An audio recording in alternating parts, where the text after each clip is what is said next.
crazy from Eddie Hernandez.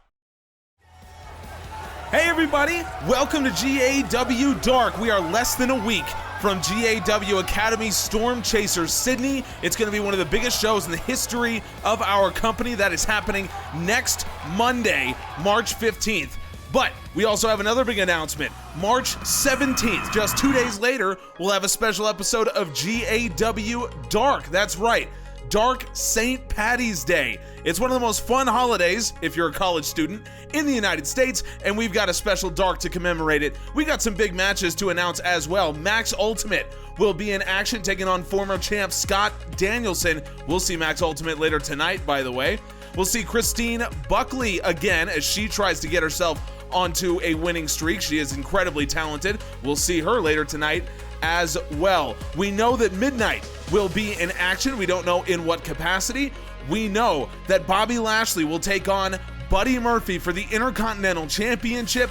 And we know in our main event, Lazara and Yamamoto will take on Team Kick. It's the first time ever that any talent from the Academy will take on any talent from Storm, at least since the Academy has done everything that we've done over the last couple months. It's going to be a great show, so catch us next Wednesday so that you can see it. But right now, let's get to the ring. Will Ospreay takes on Keith Lee.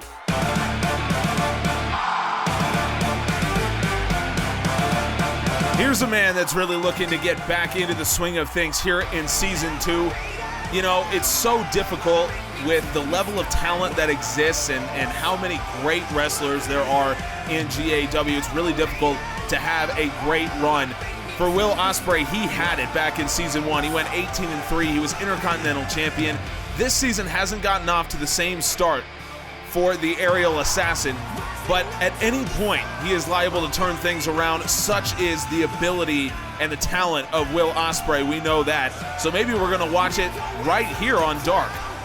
Oh, bask in his glory, for he is limitless. Meanwhile, Keith Lee coming in. Talk about a guy who has not gotten Season 2 off to a great start, but not really for the same reason as Will Ospreay. You know, for Ospreay, I think a lot of it is just kind of trying to get back into the feel of things, and getting destroyed by Lashley at Nitro 10 doesn't help either. For Keith Lee, he won his match at Nitro 10, an incredibly emotional one, but you can see that it's really taken its toll on Keith Lee. You can see that, you know, he's not coming out with that same kind of enthusiasm that we're used to seeing from Keith Lee. So, you know, I really think that match with Riddle took it out of him in a lot of ways. So for him, every match is an opportunity to get himself into the right headspace. Let's see if he can do it here against one of the greatest Intercontinental Champions of all time in this company. Yes, you heard me right. Will Ospreay, one of the greatest Intercontinental Champions of all time.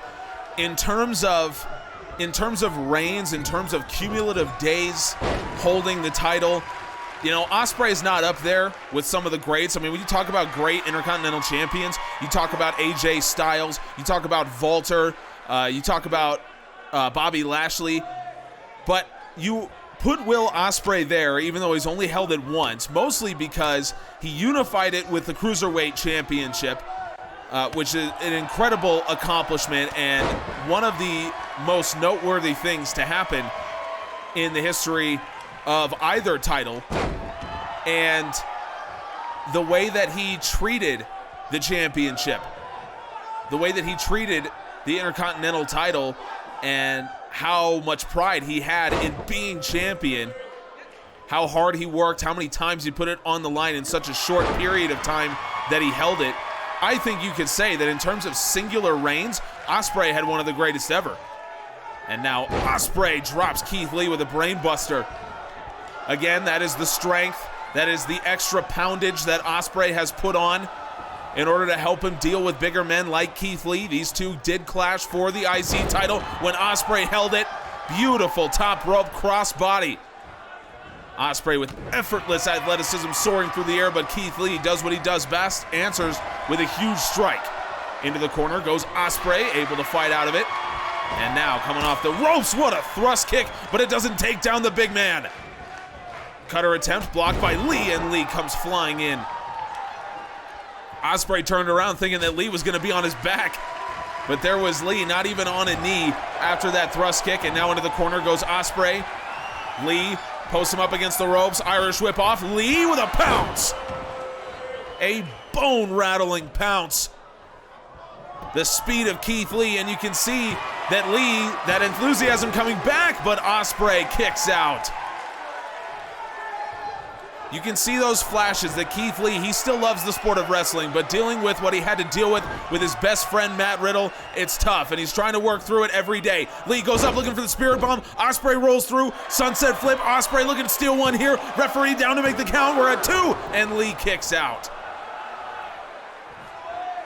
Wow, Lee almost lost focus for just a second too long, and in the sport of professional wrestling, a second is really all you need. Off the corner goes Ospreay, off the ropes, Os Cutter! The sunset flip. Lee staggered out of it and into the exact wrong position. Os Cutter from Ospreay, and now the aerial assassin's on top. Dragging him in, and now Ospreay rolls him over. Ospreay has Keith Lee in trouble. Chaos Project from Ospreay. Chaos Project applied to Keith Lee. Ospreay driving in. Lee's neck is so big, it's difficult to get him, and Lee is able to roll out of it. The Chaos Project submission that Will Ospreay debuted against Zack Sabre Jr. last season, right before Nitro 10, in a submission match. Ospreay into a cover, off the reverse DDT, and it's a kick out. Ospreay beat the submission master in a submission match with the help of the Chaos Project. And now Ospreay, double underhooks in, Ospreay lifts him up, Ospreay, Stormbreaker. And Ospreay with the leg hooked, and Will Ospreay grabs the first win of Season 2 for the former IC champ. And for Keith Lee, it's still a struggle to get himself back on track. It's unfortunate, he is so talented, but dealing with what he had to deal with mentally back at Nitro 10, he still hasn't recovered from what he had to do to Matt Riddle. And Will Ospreay took advantage. I told you, I mean, just 1 second in the sport of professional wrestling is enough to lose you a match. And for Keith Lee, the 1 second of losing focus where Ospreay was able to flip him into the sunset flip, that was the end of it. Os Cutter, Chaos Project, Stormbreaker, and Will Ospreay has a win. If this man gets back to fighting at his best, he could be a world champion sooner rather than later. Coming up next, Christine Buckley in action.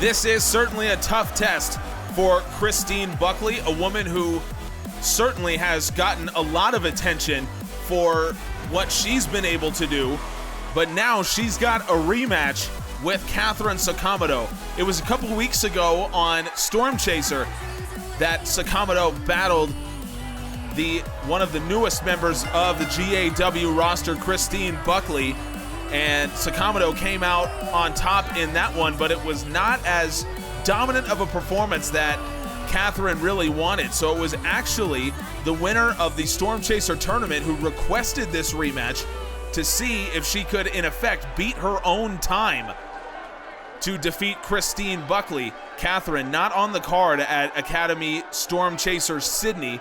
So here she is, and as we mentioned on Storm Chaser this past Monday, every member of the Academy is headed out to Sydney for a little vacation, except for Katana and Caitlin Dunlap, who are staying behind because of their intense and brutal rivalry that we've witnessed over the last couple weeks.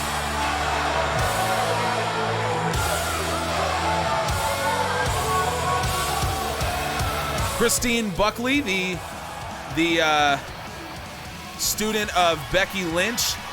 You can see how much Lynch has really affected Buckley in terms of her style, her attitude, her music, hell, even her finishing move. The buckshot is a Fujiwara armbar inspired by the disarmor.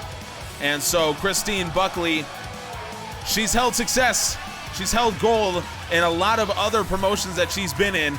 Not yet GAW. That could change, and this would be quite a time to do it against the Storm Chaser Tournament champion. Let's see what Katherine can do here. Buckley gave her some issues a couple weeks ago on Academy Storm Chaser. So let's see if Katherine can make up for that here against one of our young rookies. Buckley catches her into an arm drag. Beautifully done, and now into a cover, and Sakamoto kicks out.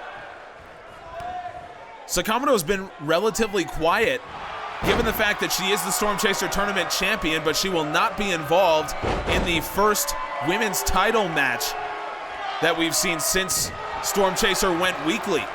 That, of course, being Lazara versus Yamamoto. That will go down next Monday, March 15th at Storm Chaser Sydney. Sakamoto not involved. The only thing she said is to remind everyone that she has beaten both Yamamoto and Lazara.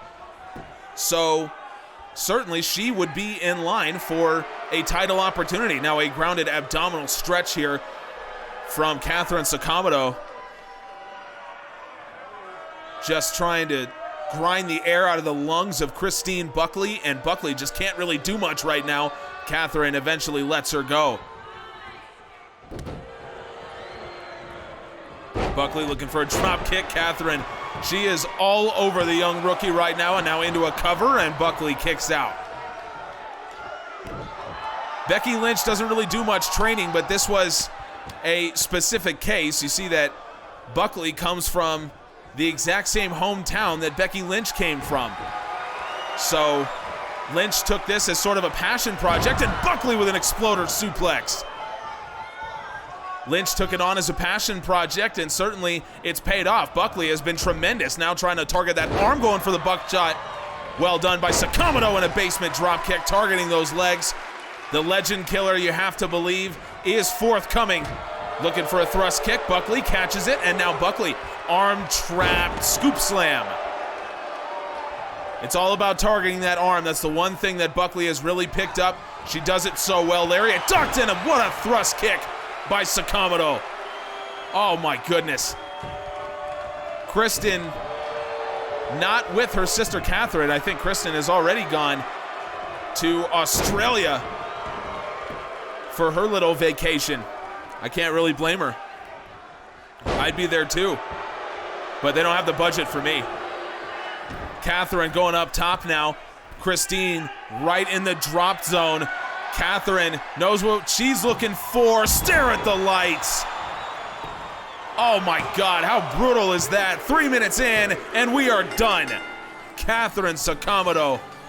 She demanded the rematch, and for 3 minutes, she took the rookie to school.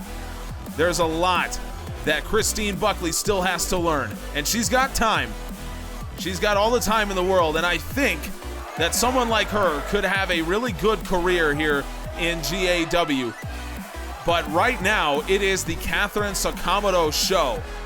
And for Katherine not being on the card in Storm Chaser Sydney, you know, you gotta wonder, what are her plans? We know that Bash at the Beach is coming next month. So what are the plans for Katherine Sakamoto? That's the question, and I'm very curious to find out the answer.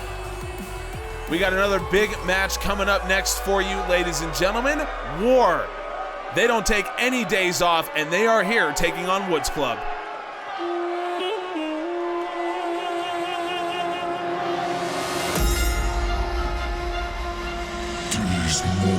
This is apparently a night of rematches because we saw War take on Woods Club already last week on Storm Chaser, and War took him down pretty easily. But much like is the case with Katherine Sakamoto, I don't think they were completely happy with the direction that match went in and how difficult it was for them. So they have demanded a rematch here. And for War, I mean, they are the real deal. They are not afraid of anyone. They are not afraid to step in the ring with anyone, and they do not take days off, which is why they are here. This is war. This is war. this is a fun match for us as well. You know, War definitely requested it. That's what I've been told. Those are the rumors. You know, I'm a journalist as well. I might be a commentator, but I got a little bit of that journalism. You know, that's what I studied in college. Anyway, that's besides the point.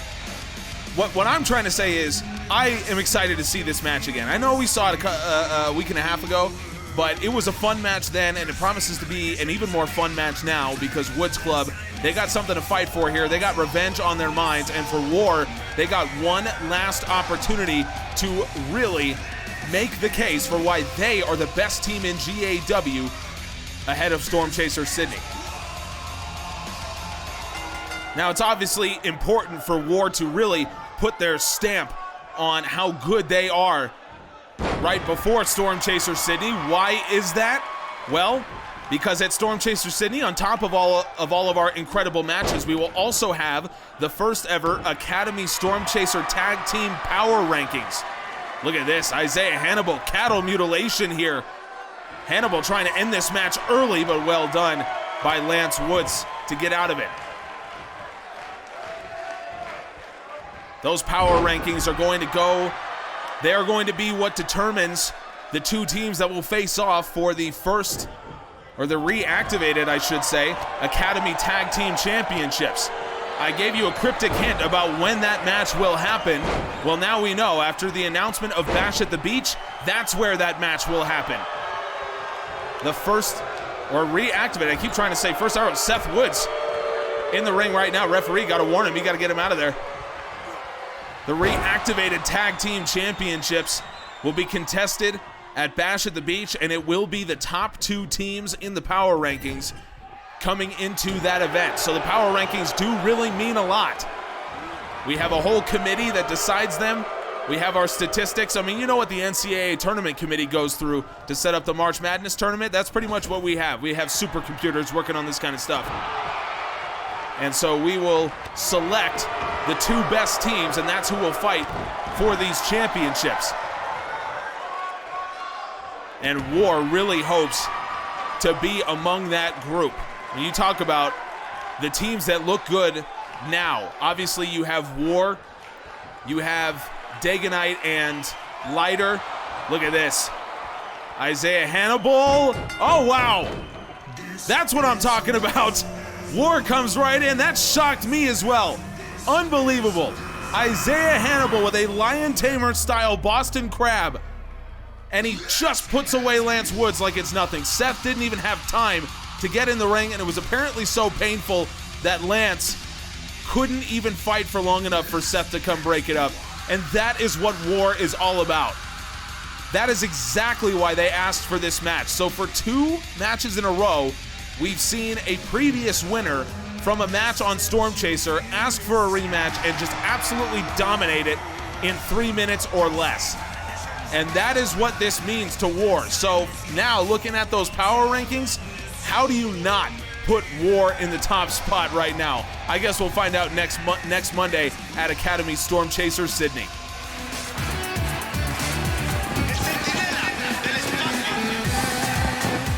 Well, speaking of the tag team power rankings, here's a guy that's hoping that his team might be able to rise up them. Now, obviously, I think it would be preferable for Shia and Flyboy if they actually, you know, had a tag team match on this final card before Storm Chaser Sydney. But Flyboy, of course, is from Australia, so he's gone back to visit his family and all of his close loved ones and all of that. So it leaves Mexican Shia here, so he's doing what he can to try to pull weight for the team right now, try to get them into those power rankings.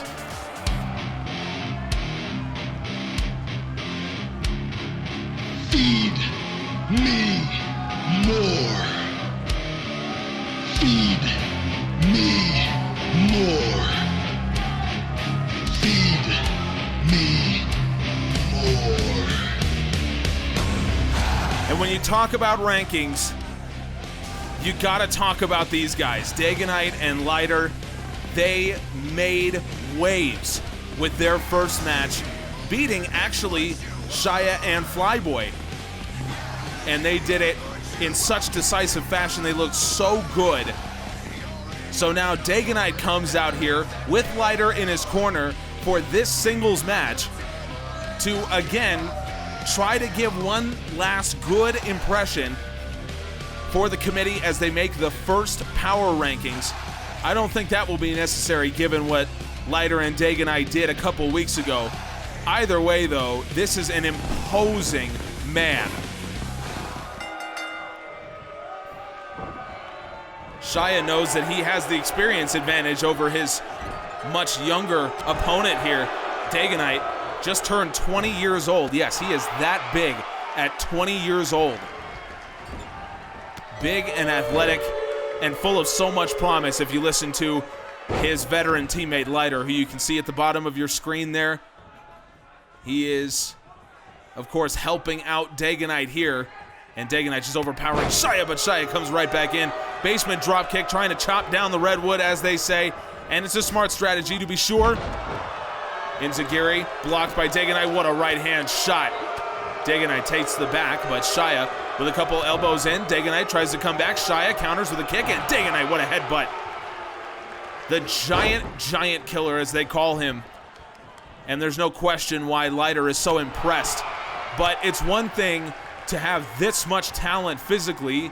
We heard Lighter talk about it. He's got all the things you can't coach. Size, athleticism, strength, all of that. But what he also has that's most important to Lighter with his experience and how seriously he takes this is his IQ and his willingness to learn, his coachability. All of those intangibles are so important. And Dagonite hoists up Shia. Dagonite drives him down with a last ride style power bomb, similar to Keith Lee's Spirit Bomb that we saw him try to use earlier on Will Ospreay. And now Dagonite, brings a leg over, pump handle, Tower of God. Middle of the ring, Lighter absolutely loving it, and why wouldn't you? 2 minutes in, and Dagonite has the win. What a performance from Dagonite. And I have not spoken to the committee. I don't know exactly how much sway singles matches have when it comes to making the power rankings, but if they have any, this is the way to really make it count. What a dominant performance from Dagonite, who really took it to Shia when they had their tag team match. So now we get to see him in the singles arena, and Dagonite just makes life even harder for Mexican Shia. There are 3 teams that we need to look at going forward. It is War, it is Wesley and Omega, and it is these two, Lighter and Dagonite. I cannot wait to see the first power rankings. Coming up next, it's a former champ in action. It's been 6 days since I've had my fix, and now I'm fixed on you. Despite your trembling body, I can tell you want it to. I'm every man you've ever. Now, Igris, of course, a very close friend of Dagonite. They trained together at Reaper Camp. They came in at the same time to the GAW Academy, and they are 2 of our most promising young prospects. Now, of course, Dagonite has gone his own route by teaming with Lighter, and they seem to have a really good, they seem to be on a good track right now when it comes to the tag team division. For Igris, we don't know exactly where he's at right now. We don't know where he's tracking. We know that he is incredibly talented. We know that he came out against Eddie Hernandez to make his debut on the very first episode, the very first ever match of Storm Chaser, and he really showed out. And since then, he's been training. He's still young. He also just turned 20, much like his friend Dagonite. So we know that Igris is an up-and-comer. So this would be the time to prove that he's no longer an up-and-comer. He is a right-now-er. I didn't like that either. Either way, big match for Igris is what I'm trying to say. Igris beat Stefford Drummond for the first win of his GAW career. At the same time he was doing that, Scott Danielson was taking on Santanico in the main event of GAW Dark. It was an incredible match. Danielson fell just short of the European superstar but he showed everyone why he is a former champion here in the GAW Academy, and we say it every time. It seems like he's kind of tracking back to that level that he was at when he was the champion. The wins and losses might not necessarily reflect it all the time, but we know that Danielson can go. He is a real threat, and I'm excited to see how he deals with the young rookie here in Igris. I like that Danielson removes the whole suit. Oh, wow. Comes right out with a spear, and Igris was prepared. DDT right off the bat. Yeah, he takes off that whole suit, and it turns out he's got those kind of Muay Thai style bottoms underneath. Elbow pads, knee pads, all that kind of stuff. I find it funny. Igris, what a shot. This is a battle of experience versus youth. Danielson's been around a long time. Former bare-knuckle boxer as well. And Igris, he might be young, but he is a student of the game. Black mass style kick right there. Our world champion Aleister Black would be proud. That was delivered excellently. Black, of course, has his own issues to deal with. Obviously, with Walter looming in his future. Igris looking for that flipping DDT that Will Ospreay has made famous. Another spear attempt from Danielson turned into a DDT by the protege, and now rolls him over, and Danielson with a kick out. He calls it the Iron Throne, that flipping DDT. We talk about how much of a student Igris is. He uses that black mass style kick from Aleister Black, the front flip DDT made famous by Will Ospreay. His finishing maneuver is very similar to the one-winged angel, of course, made famous by Kenny Omega. This is a guy who watches more wrestling than probably every single one of us. He knows what he's doing. He spends so much time in the film room. In fact, I was talking to a trainer in the GAW Academy, and I asked him, you know, what is most impressive about Igris? And the trainer tells me a story. He says, well, the first thing I learned about Igris when he came up and started to get ready to have televised matches, he said that I came in at 4 in the morning. No students were supposed to show up for 3 hours, and there Igris was in the film room, wide awake, said he'd been there for an hour and a half. Real man's military press from Scott Danielson. That is exactly what Igris brings to the table. He is young, he's just 20 years old, but he loves this sport, and he is the hardest worker that you will find anywhere. Danielson staggers to his feet, and Igris just watching him. Igris, look at this, explodes. Big lariat, Danielson runs in and he gets caught. Face breaker. Wow, beautifully done. Strike countered by Danielson. Going over the top, and Igris. Danielson able to hold on, but Igris onto the other side to meet him. Igris, DDT, stands him up on the apron. We've seen a lot of guys use that as well. You talk about studying film, that's what Igris does. In fact, I've heard that he has his own seat in one of the film rooms in the GAW Academy. We have a beautiful training facility, several rooms for students to watch film, and Igris has his own seat in one of them because he's in there so often. Going into the corner, Danielson out of the way, and Igris comes right back. Nice striking combination, targets the leg, dragon screw leg whip. Ultimo Dragon would be proud. This is a guy who has studied every era. He has studied almost every wrestler. He knows what he's doing. And we might see it again. Igris coming off, and now Igris with a big moonsault. Looks like he was studying his competitor, Kurt Andrews. Made that one famous, light the torch. We'll see Andrews at Storm Chaser Sydney as well. Uh-oh, Danielson flips him over. Danielson with a spear. Oh my God. Danielson's been trying to hit that spear all night. That's one way to do it. And that lights up the fans here in Atlanta. The former home of the GAW power plant. We hosted, of course, the Storm Chaser tournament, the event that started all of this that you see. And now here we are. The home of GAW Dark. What a knee strike from Igris. Daniel Bryan would love that one. Going for the pin, and Danielson kicks out. Oh, look at this. A little bit of Pete Dunne in him as well. I make all these references because that's what Igris is about. He's about studying. He's about taking it all in. That's what he's about. And now we got a little Rings of Saturn here. Perry Saturn, of course, Pac as well. And Igris just trying to tap out the former champ. Igris doing a great job to keep his shoulders off the mat. But Danielson able to work his way out of it. Pac calls it the brutalizer, whatever you call it. It's incredibly painful. Danielson spear to the back in the corner, and now going for another cover, and it's kick out. These two guys going for it all right here. I think for Danielson, he just, shoulder tackle in the corner, nobody home. Went shoulder first, and now Igris, he's gonna keep targeting that shoulder and drops him down face first.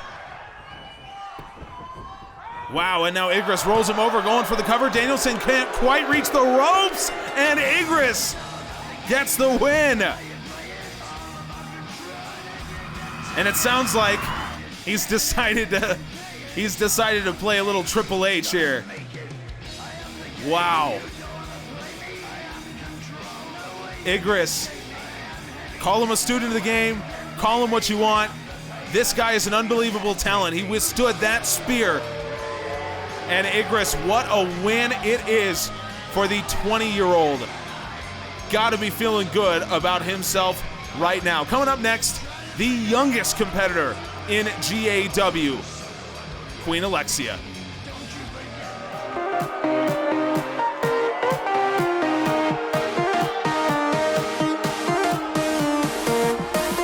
We got youth all over the place on this show.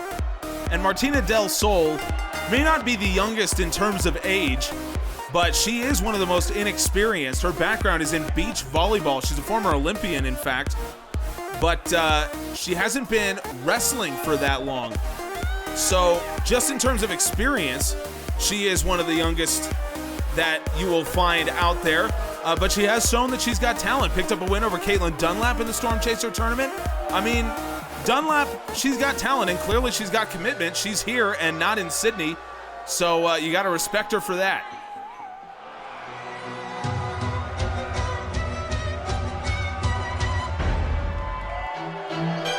The youngest competitor in GAW, she is just over 19 years old. She's just a few days younger than Yamamoto, who's going to be fighting for a title in Sydney, so that just shows you how much of a star Yamamoto is. But for Queen Alexia, she's a star as well. You know, sometimes you just need the lucky breaks to get to the point where Yamamoto is, and unfortunately for Alexia, she didn't have a Kazuchika Okada in her corner, but what she does have is some of the best athleticism that you will find anywhere. She took down Suzuki, a woman who had over a foot and about 50 pounds, and Alexia just took her to school. What a great match that was last week on Dark, and now she's got the chance to do it again. Let's see what Del Sol can bring to the table here against the terrific athlete, Queen Alexia. And we just saw Alexia's husband, Igris, pick up a big victory over a former champion. So if Alexia is to win here, it'd be quite a night at that household with them both picking up wins, and it'll make the plane ride to Sydney a little easier. That long plane ride that I assume they'll be taking tomorrow morning, along with the rest of the talent who are here on Dark. Now most of the roster is already down under, including everyone who has matches on Storm Chaser Sydney. Everyone who's competing, they are already down there. They are checking out, doing final preparations, checking out the facility, all that kind of stuff before some of the biggest matches of their lives. Except for one, Midnight is here. He'll be competing in the main event coming up next. Now, what exactly is he going to be doing? That's the question. What's he going to be doing at Storm Chaser Sydney? I don't know.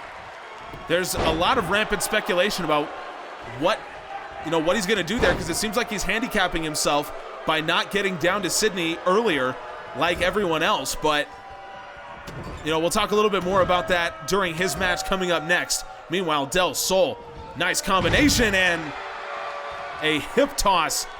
Alexia goes from one side of the ring to the other, and Del Sol in full control right now. This is one of the few matches where Alexia is going to be able to look almost eye to eye at her opponent.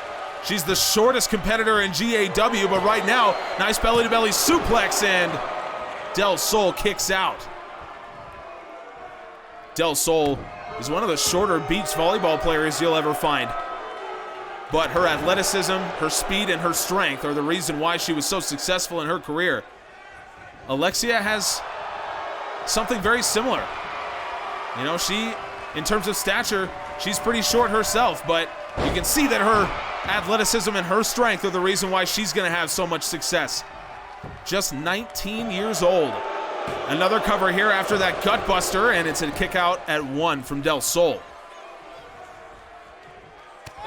What a strike from Alexia. Turns her around with that forearm. Pump handle in, and almost like a pump handle facebuster there. It reminds me of Pete Dunne's bitter end, but Alexia trying to pick up the victory with it, and she does. Add that to the arsenal. The Queen's Crown, the Dominatrix, and now the pump handle face breaker.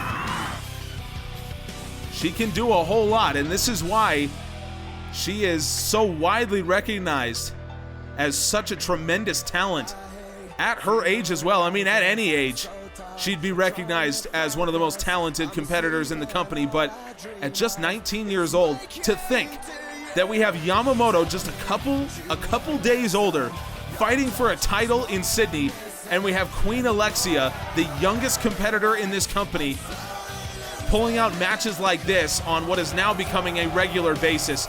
I think the women's division here in GAW is in pretty good hands. Coming up next is our main event.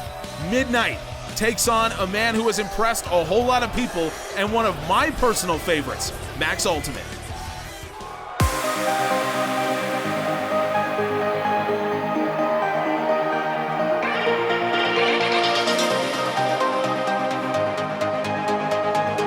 We gotta appreciate that Max Ultimate is out here right now. He's coming off the biggest match of his life, fighting in the main event of Storm Chaser just a couple days ago. He was able to team with Tonga to take on Eddie Hernandez and Yunsan Park, and Ultimate. He really showed out so well for himself, really put a lot of people onto how good he is. And he didn't take the opportunity to go get a well-deserved vacation. No, he is back and taking on one of the most dangerous men in GAW. I'll tell you what, man, this guy, for as raw and inexperienced as he is going places. He has potential, and you can see it every time he's out here.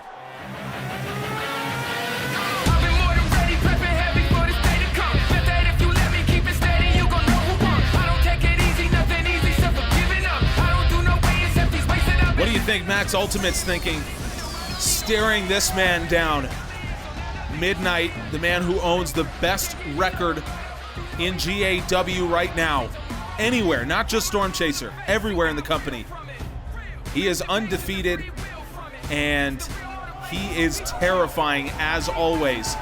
So what do you think Ultimate is thinking right now, watching Midnight come out, knowing what he's done, knowing what he can do? From Ultimate's perspective, this has got to be a tough situation, but we know that he is up for the challenge. He has proved himself to be a big match wrestler, and this is certainly a big match.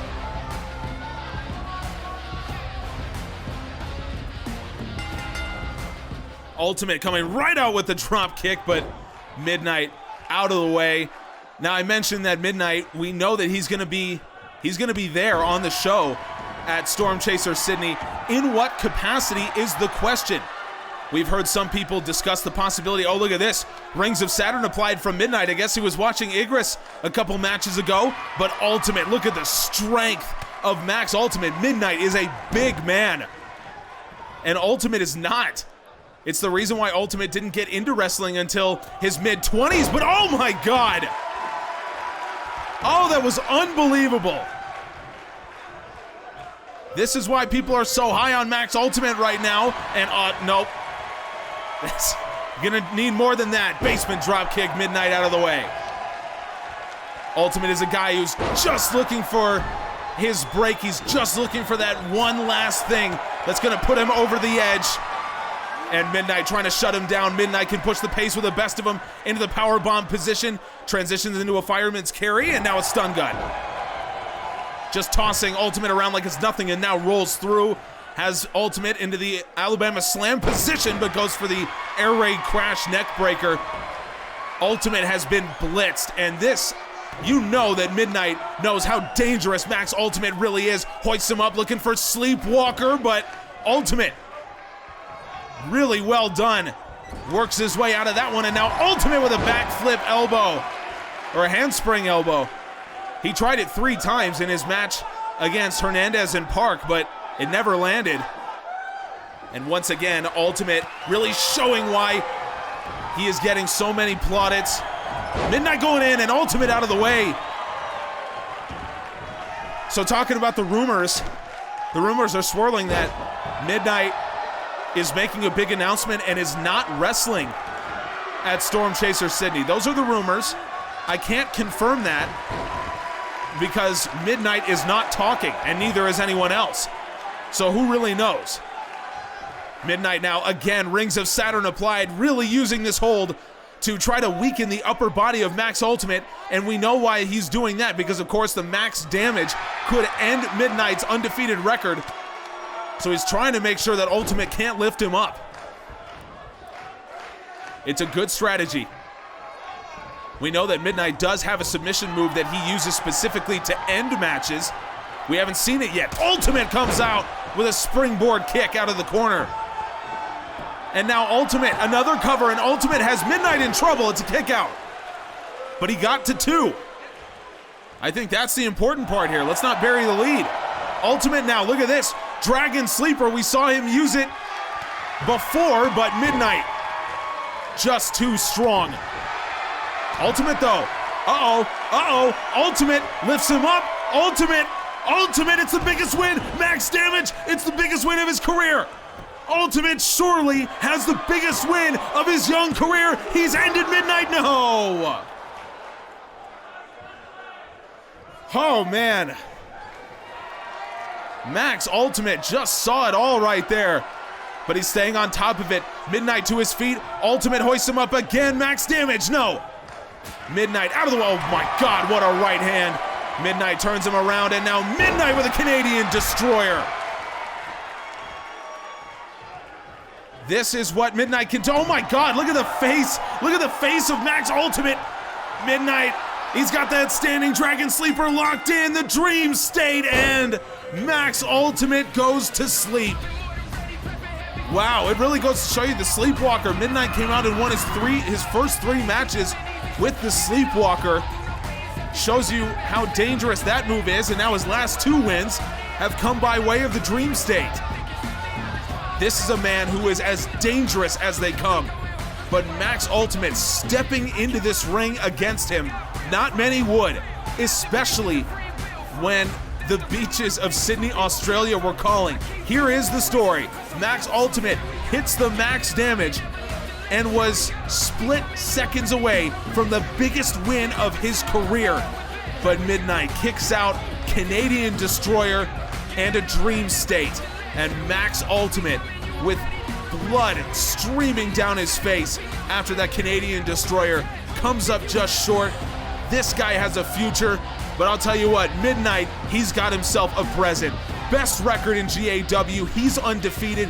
He is the real deal, and I would go so far as to crown him the most dangerous man in the GAW Academy right now. Folks, coming up on Monday is GAW Academy Storm Chaser Sydney. That is March 15th. You can't miss it. Midnight will be there. We know the main event, Yunsan Park versus Eddie Hernandez one last time. We got both titles on the line, the first ever tag team power rankings. You cannot miss that show. And of course, join us on Friday as well for GAW Friday Night Storm. Check out our website. Never miss a minute. Spotify, Discord. Thank you so much. We appreciate you.